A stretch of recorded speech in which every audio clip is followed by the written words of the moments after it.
Disney started turning all their cartoons into live-action remakes, Cartoon Network did it with Ben 10, Race Against Time. And honestly, this is kind of wild, because the movie was directed by Alex Winter. Yes, Alex Winter, the same guy who played Bill S. Preston in Bill and Ted's Excellent Adventure. It's not every day that you see a cult comedy icon directing a live-action adaptation of a Cartoon Network series. What a weird timeline we live in. For someone like me who wasn't deeply familiar with the show, the movie actually does a surprisingly good job capturing the tone and personalities of the characters from the show. The casting is solid across the board.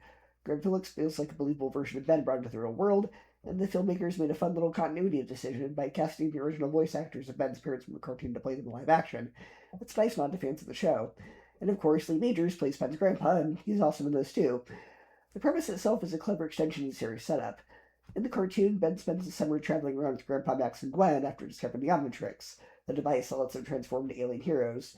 But the show never asks the obvious question: what happens when the summer vacation ends? And that's where the movie picks up. After the events of the show's summer adventures, Ben returns home to the small town of Bellwood and has to adjust to normal life again.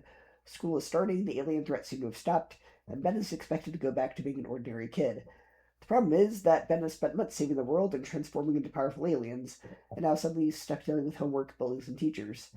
Meanwhile, the Omnitrix has attracted the attention of a dangerous villain warlord named Eon, a mysterious, time-manipulating villain who arrives on Earth looking to seize the Omnitrix for himself.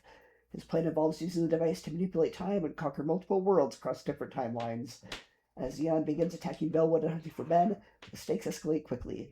Ben initially struggles with balancing school life and hero responsibilities, especially as the secret becomes harder to hide. Eventually, he reunites with Gwen and Grandpa Max, who, like I said, is played by Lee Majors. Together, they try to stop Eon before he can unlock the Omnitrix's full potential. The final act becomes a full superhero showdown, with Ben using several of his alien transformations in battle, while racing to stop Eon's time-bending scheme. It's a fairly classic superhero third act. The villain underestimates the kid hero, Ben learns to accept the responsibility of being a hero even when it makes life harder, and the family team pulls together to save the day. One thing the movie does surprisingly well is its production value. For a made-for-TV movie, this thing actually looks pretty high budget. The CGI aliens look slick, the Omnitrix effects are convincing, and the action scenes are choreographed better than you'd expect from a Cartoon Network live-action movie. It really does feel like someone mashed together the energy of Spy Kids and the teenage superhero vibes of Spider-Man. The Spider-Man comparison is kind of funny when you think about it. You've got a kid hero trying to balance school and secret powers, an older mentor figure guiding him, and a character named Gwen helping him out. It's a little ironic that the kid hero is named Ben. My biggest criticism is Ben doesn't spend nearly as much time transforming into aliens as you might expect.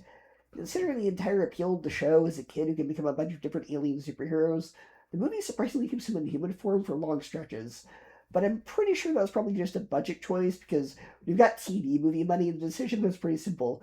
Do you want lots of CGI, or do you want very little CGI, but at least the CGI is convincing?